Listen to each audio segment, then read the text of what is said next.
Liverpool, March 12, 1942. The Western approaches command operations room sits beneath Derby House, 3 floors underground, sealed behind steel doors and guarded corridors.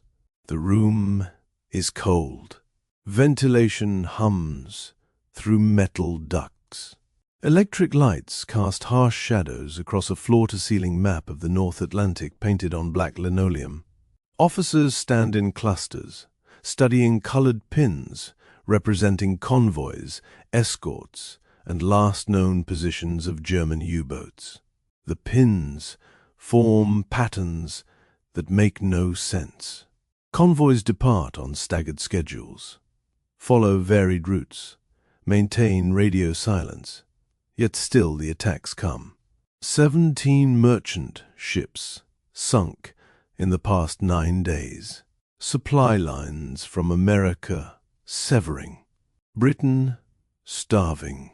Admiral Percy Noble, Commander-in-Chief of Western Approaches, stands with his operations staff near the central plotting table. They have radar reports, sonar contacts, Enigma decrypts from Bletchley Park, aerial reconnaissance photographs. They have more intelligence than any naval command in history. Yet they cannot predict where the wolf packs will strike. The U-boats appear, attack, and vanish like shadows moving through fog. The losses are unsustainable. At current rates, Britain will lose the war not through military defeat, but through slow suffocation. Every ton of food, fuel, and ammunition must cross the Atlantic. The U-boats are killing the convoys. No one understands how they coordinate their hunts across thousands of miles of empty ocean. In the corner of the operations room, barely visible behind a structural column, a young woman kneels on the linoleum floor with a piece of white chalk. Her name is Eleanor Watts. She is 19 years old. She wears the dark blue uniform of the Women's Royal Naval Service, with the rank of 3rd officer. She has been assigned to the Western Approaches Tactical Unit for 6 weeks. Her job is clerical plotting. She draws convoy routes on the floor map using chalk and colored tape. She updates positions as radio reports arrive. She marks sinkings with small red crosses. She is furniture. She is background. Officers walk past her without acknowledgement. She draws lines and listens and says nothing. But Eleanor Watts is noticing things. The Battle of the Atlantic began in September 1939, the day Britain declared war on Germany. German U-boats, submarines designed for extended patrol and rapid surface attack, immediately targeted British merchant shipping. The strategy was simple. Britain is an island. It produces insufficient food and materiel to sustain a modern war. Everything must be imported. If Germany could sink merchant ships faster than Britain could replace them, the island would starve and the war would end without Germany ever invading. Admiral Karl Donitz, commander of the U-boat fleet, had calculated that sinking 750,000 tons of shipping per month would achieve strategic victory. He refined his tactics throughout 1940 and 1941, developing the Wolfpack strategy, Rudeltaktik in German. Multiple submarines coordinated by radio, hunting convoys in groups. The tactic exploited British weaknesses. Royal Navy escorts were scarce and poorly equipped. ASDIC, the early sonar system, could detect submerged submarines but was ineffective against surface contacts. U-boats attacked at night on the surface, using superior speed and low profile to slip past escorts. Radio coordination allowed submarines spread across vast search areas to converge on convoys once spotted. A single U-boat would shadow the convoy and transmit position reports to headquarters. Donitz would vector additional boats to intercept. When enough submarines had gathered, usually 4 to 8, they would attack, simultaneously from multiple directions, overwhelming the escorts. The slaughter was efficient and repeatable. British countermeasures struggled. Convoy routing became increasingly complex, attempting to avoid known U-boat patrol areas. But the Atlantic is vast, and submarines mobile. Enigma decrypts from Bletchley Park provided intelligence on U-boat movements, but the information was often incomplete or arrived too late for tactical response. Radar technology was improving, but still limited in range and weather performance. Long-range aircraft could hunt submarines but lacked sufficient numbers to patrol. The entire Atlantic Gap, the Central Ocean area beyond effective air cover. Throughout 1941, losses mounted. By early 1942, with America now in the war and convoys expanded to include Lend-Lease shipments, the U-boat offensive reached crisis levels. In February 1942, German submarines sank 85 ships. In March, the number would climb to 95. The Royal Navy was losing. The Western Approaches Tactical Unit had been established in January 1942 as a training and analysis center. Its mandate was to study convoy tactics, develop new escort procedures, and train officers in anti-submarine warfare.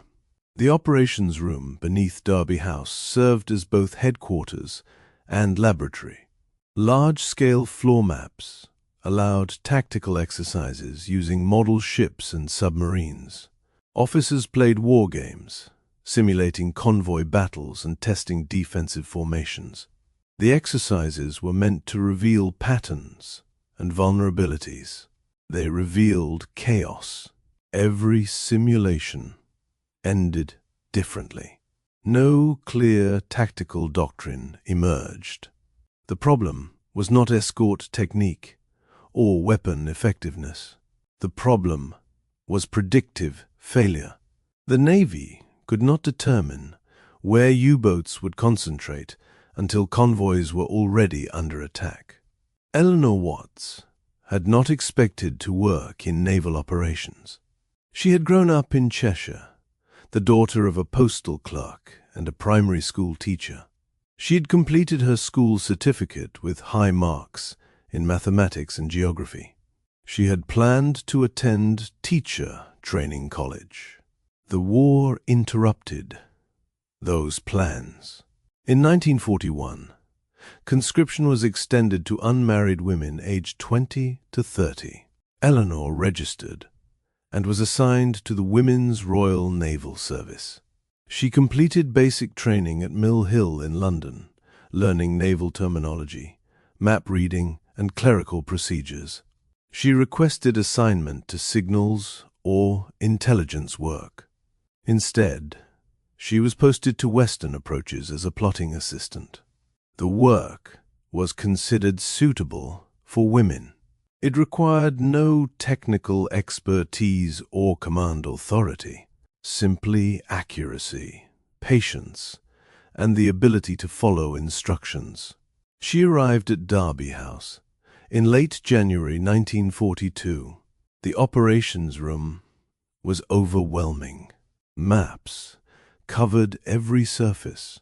Radio operators transmitted and received messages in continuous streams. Officers shouted orders and coordinates. Telephones rang constantly. Eleanor was assigned to floor plot section under a senior Wren named Patricia Harding. The section maintained the large linoleum floor map of the North Atlantic. Convoy positions were marked with small wooden ship models. U-boat contacts were marked with miniature submarines. Eleanor's job was to move the pieces as information arrived and to draw projected routes with chalk. The chalk could be erased easily, allowing routes to be updated as circumstances changed. It was tedious work performed on hands and knees. She did it quietly and well. But Eleanor had always been good at patterns. As a child, she had solved mathematical puzzles her father brought home from work. She could identify intervals in music after hearing a piece once.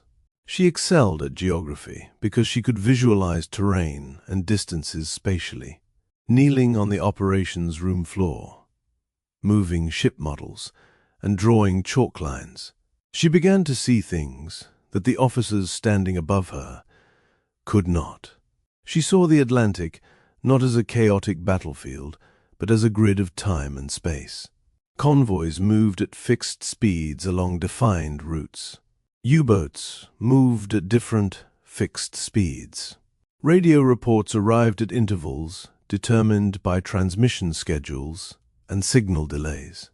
Attacks occurred at points determined by geography and timing. Everything was data. Everything could be measured. March 1942. Eleanor begins keeping notes. Not official notes, which would be forbidden for someone of her rank, but small observations written during breaks in a notebook she keeps in her uniform pocket. She records convoy departure times, estimated speeds, reported U-boat sightings, and attack locations. She notes the intervals between sightings and attacks. She sketches diagrams showing relative positions of convoys and submarines over time. The data accumulates. On March 18th, she notices something unusual. Convoy on 72, departed Liverpool March 14th, was attacked. March 17th, at approximately longitude 22 degrees west. Convoy HX 180, departed Halifax March 10th, was attacked. March 16th, at approximately longitude 35 degrees west. The attacks occurred 24 hours apart. The longitudes are 13 degrees apart. At convoy speeds of 8 knots, 13 degrees represents approximately 40 hours of travel time. The timing is wrong. If U-boats were simply patrolling fixed areas and attacking whatever convoys entered those areas, the time intervals would be random. But they are not random. They follow a rhythm. Eleanor checks previous weeks. The rhythm repeats. Attacks cluster in 48 to 72-hour cycles. She hypothesizes that U-boats are not patrolling fixed zones. They are being directed to intercept points calculated from convoy departure schedules. But British departure schedules are classified and varied deliberately to prevent prediction. How are the Germans calculating interception points? March 23rd. Eleanor stays late after her shift ends. The operations room never sleeps, but the evening watch is quieter. She asks permission to study archived position reports. The supervising officer, distracted by incoming messages, waves her toward the filing cabinets. She pulls reports from January and February, spreading them across an unused table in the corner. She plots attack locations on graph paper, converting latitude and longitude to Cartesian coordinates. She marks convoy routes. She calculates time intervals. The pattern becomes visible. U-boat attacks occur not randomly, but along predictable curves intersecting convoy routes. The curves suggest that U-boats are positioning themselves ahead of convoys based on projected tracks. But how are they projecting those tracks? Radio silence is supposed to prevent U-boats from tracking convoys. Convoys maintain strict radio discipline, transmitting only in emergencies. Position reports are sent only to shore stations using encrypted signals. Yet, the U-boats find them anyway. Eleanor considers possibilities. Perhaps the Enigma codes are compromised, though Bletchley Park insists German naval Enigma remains secure. Perhaps U-boats are using passive direction finding to locate convoys by their escort radar emissions. Perhaps submarines are simply patrolling more efficiently than British intelligence estimates. None of these explanations account for the timing patterns she is observing. March 27, 1942, 2:15 a.m.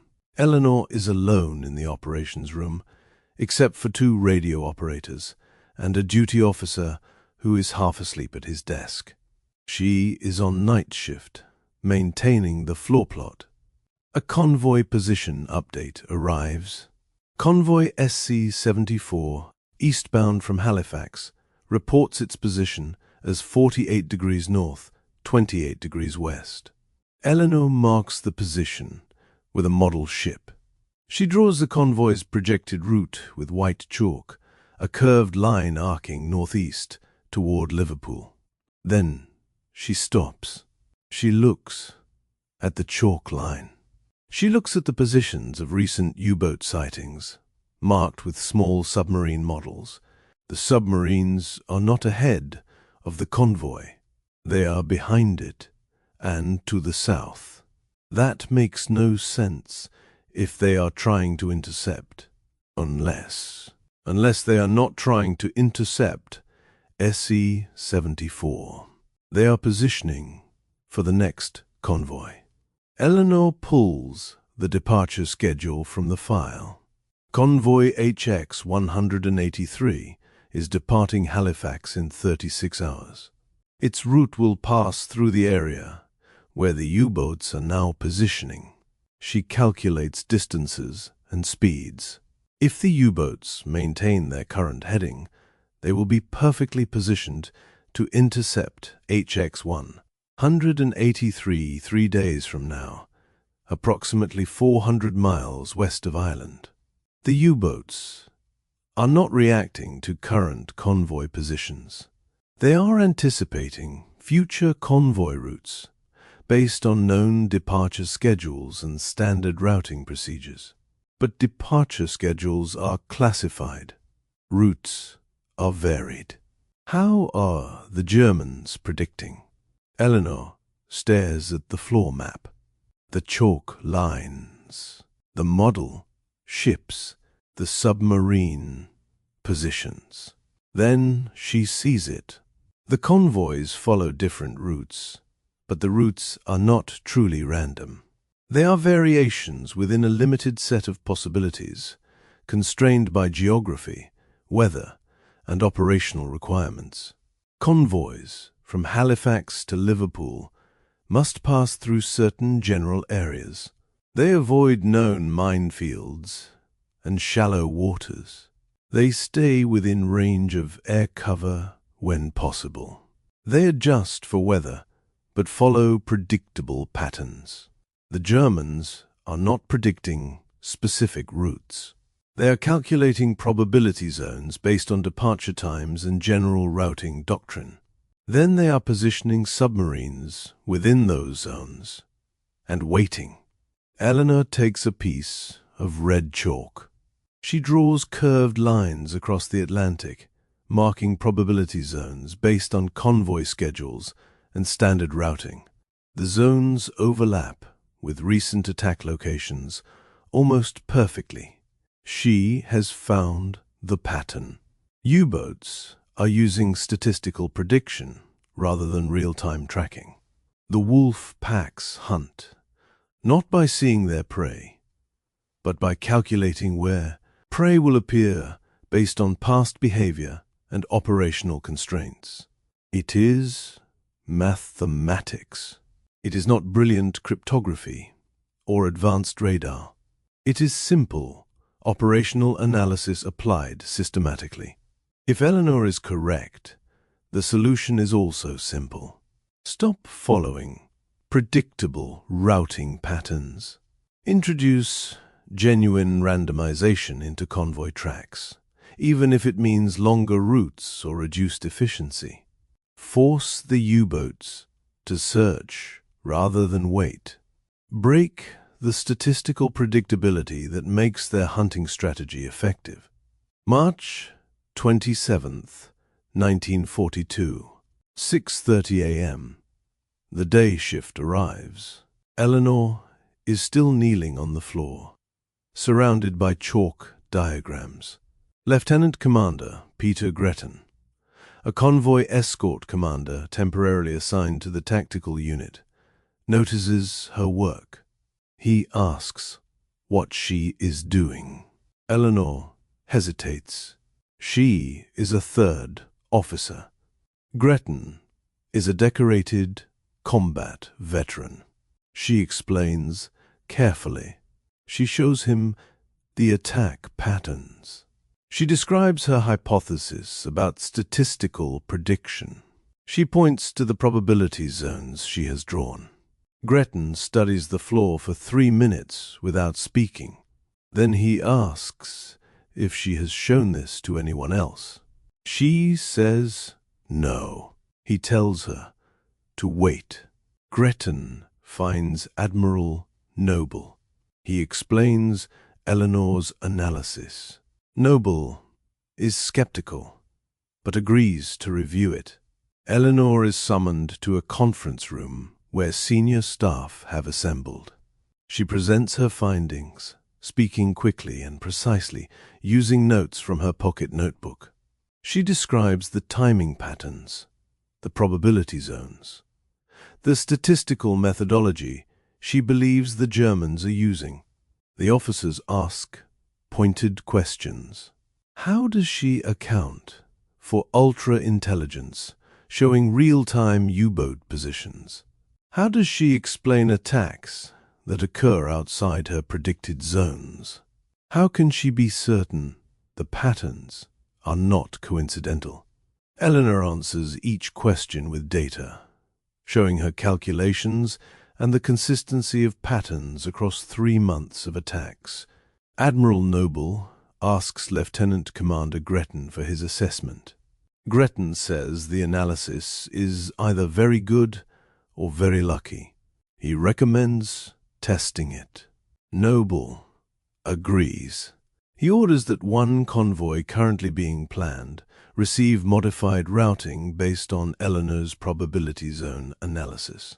The convoy will deliberately avoid the zones where U-boats would statistically position themselves based on standard routing doctrine. If the convoy reaches Liverpool without attack, the hypothesis gains credibility. If it is attacked anyway, nothing is lost beyond one experimental routing.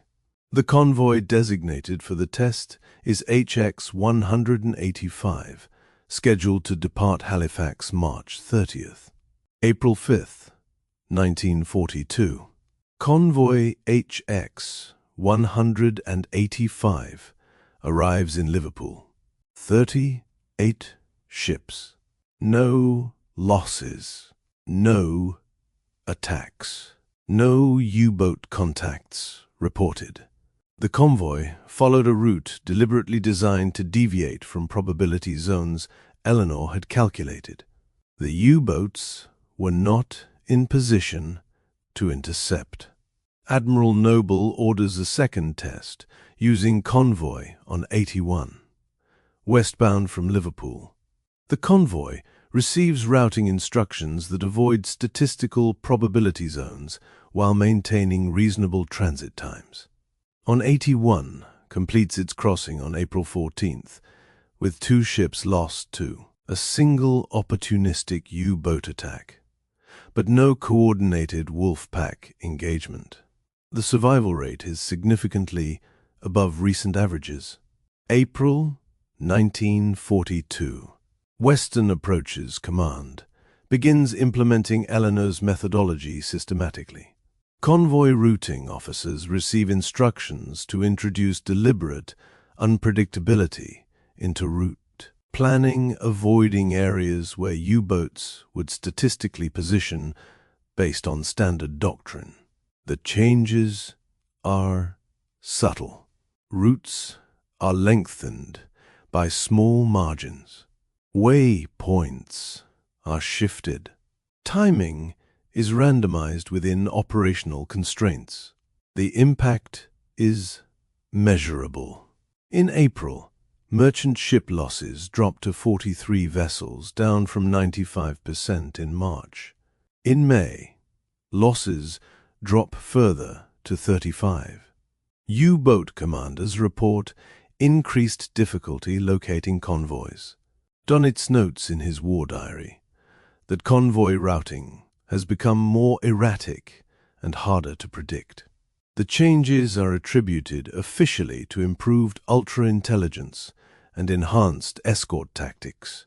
Eleanor Watts receives no public recognition. Her name does not appear in operational reports or post-action analyses. She continues working in the operations room, plotting convoy positions, drawing chalk lines on the linoleum floor. She is promoted to second officer in June 1942, a routine advancement. Her personnel file contains a brief notation from Admiral Noble commending her for analytical work, contributing to tactical improvements. The notation is classified. She is forbidden from discussing her work outside secure facilities. The Western Approaches Tactical Unit expands its operations throughout 1942 and 1943. The floor plotting system Eleanor helped develop becomes standard for convoy tactical training. Officers from across the Royal Navy attend courses at Derby House, learning to think statistically about submarine warfare. The chalk diagrams become more sophisticated, incorporating weather patterns, fuel constraints, and communications analysis. Eleanor is assigned to train new plotting staff, teaching them not just how to draw lines, but how to see patterns. She teaches probabilities and intervals and the mathematical rhythms underlying naval warfare. She never mentions that she discovered the methodology herself. She simply teaches it as doctrine. May 1943. The Battle of the Atlantic reaches its turning point. Improved radar, increased air cover, additional escorts, and advanced depth charges contribute to a dramatic shift in the balance. But the foundation of that shift is tactical. Convoys are no longer where U-boats expect them to be. The wolf packs search vast areas without finding targets. Fuel runs low. Morale drops. In May 1943, German U-boat losses spike to 41 vessels, the highest monthly total of the war. Dönitz temporarily withdraws submarines from the North Atlantic, conceding that the tactical environment has become untenable. The withdrawal does not end the battle, but it breaks the crisis. Convoys begin arriving in Britain regularly. The starvation threat recedes. Britain survives. Eleanor Watts continues working at Derby House until August 1944. She is promoted to first officer. She supervises the entire floor plot section. She trains dozens of Wrens in tactical analysis. She develops new methods for visualizing submarine search patterns and escort formations. Her work is classified top secret and remains unknown outside Western Approaches Command. In August 1944, as Allied forces advance across France, and the U-boat threat diminishes, Western Approaches begins reducing staff.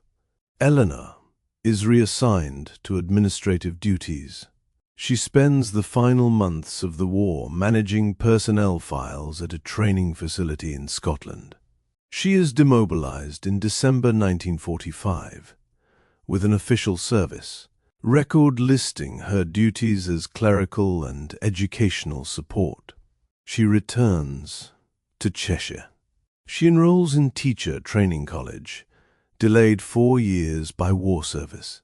She completes her certification and begins teaching mathematics at a girls' secondary school in Chester. She marries in 1948 a solicitor named Thomas Hartley. She has 2 children. She teaches for 30 years, retiring in 1976. She never speaks publicly about her wartime service. When asked, she says she worked in administration for the Navy. The Official Secrets Act forbids disclosure of classified operations. She keeps the secret. The British government begins declassifying wartime intelligence records under the 30-year rule. Documents from Western Approaches Command are released to the National Archives. Among them are tactical training manuals from the Derby House Tactical Unit, including floor plot diagrams and routing analysis methodologies. A military historian researching the Battle of the Atlantic, Dr. James Morrison, notices notations on several diagrams. The chalk markings have long since faded, but photographic records show faint signatures in the corners.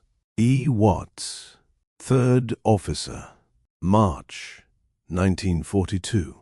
Morrison cross-references personnel records and finds Eleanor Watts Hartley listed as a plotting assistant at Western Approaches from January 1942 to August 1944.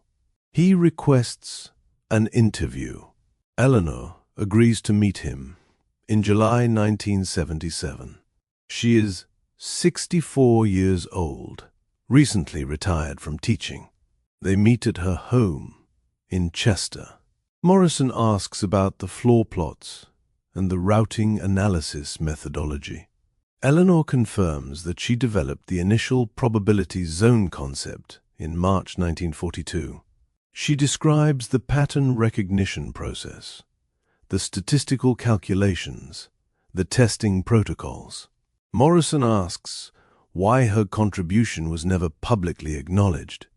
Eleanor says she was a junior officer, performing assigned duties. Many people contributed to tactical innovations during the war. Individual credit was not important. What mattered was that the convoys got through. Morrison publishes an article in the Journal of Military History in 1970, titled Statistical Prediction and Convoy Routing in the Battle of the Atlantic. The article documents Eleanor's contribution and argues that her methodology was instrumental in the tactical shift that broke the U-boat offensive in 1943. The article receives modest attention in academic circles, but no broader public recognition. Eleanor is invited to speak at a Royal Navy Historical Conference in 1981. She declines. She tells Morrison that she is not comfortable with public attention and prefers that the focus remain on the broader tactical developments rather than individual contributions. Eleanor Watts Hartley dies in Chester on March 3, 1994, age 71. Her obituary in the local newspaper is brief. She is remembered as a dedicated teacher and mother. Her wartime service is mentioned in a single sentence. She served with the Women's Royal Naval Service during the war. No details are provided. Her family donates her papers to the Imperial War Museum. Among the papers is her pocket notebook from 1942, containing the original observations and calculations that led to the probability zone methodology. The notebook is small, worn, filled with pencil sketches and mathematical notations. On the final page is a diagram showing curved lines across a gridded Atlantic, marking the zones where U-boats would statistically position based on convoy routing doctrine. The diagram is dated March 23, 1942. It is the first documented application of statistical prediction to convoy defense. The notebook is archived and catalogued, but generates no significant interest. It is simply one of thousands of personal documents from wartime service personnel in 2003.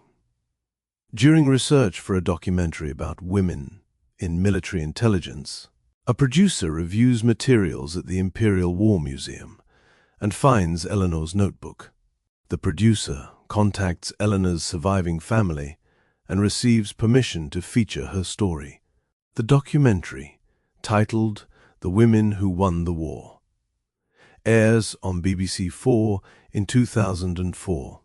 It includes a 10-minute segment on Eleanor Watts and her contribution to convoy routing tactics. The segment uses archival photographs of the Derby House operations room and recreated diagrams showing her probability zone analysis. Historians interviewed for the documentary confirmed that her methodology was adopted by Western approaches, command, and contributed significantly to the tactical shift in the Battle of the Atlantic. The documentary reaches a modest audience. Eleanor's story becomes known among military historians and enthusiasts, but remains largely unknown to the general public. There are no monuments or memorials.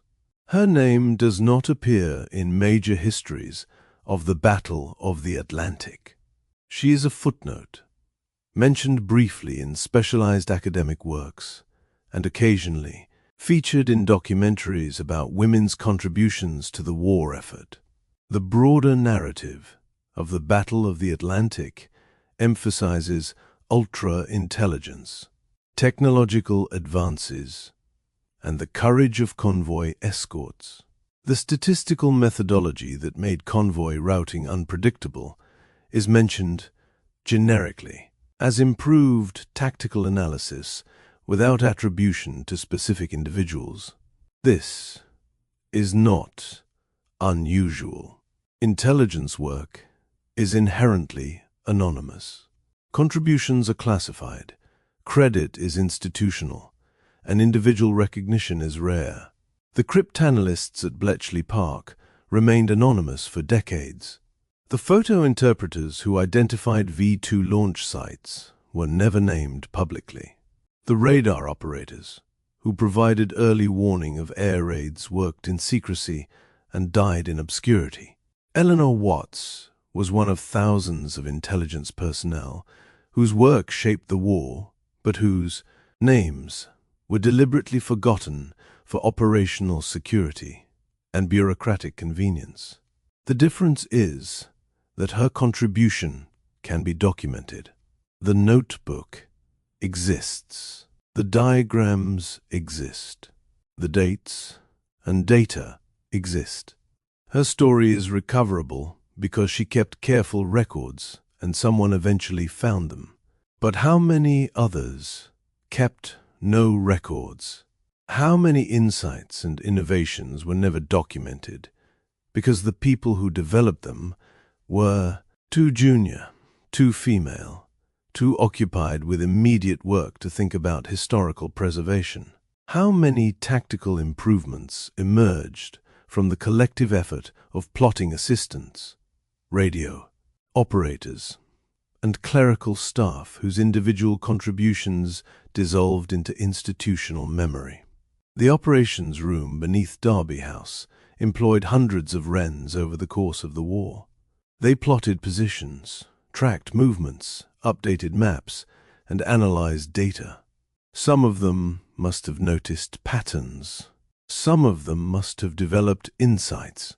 How many of those insights influenced tactical decisions without anyone recording who noticed what first.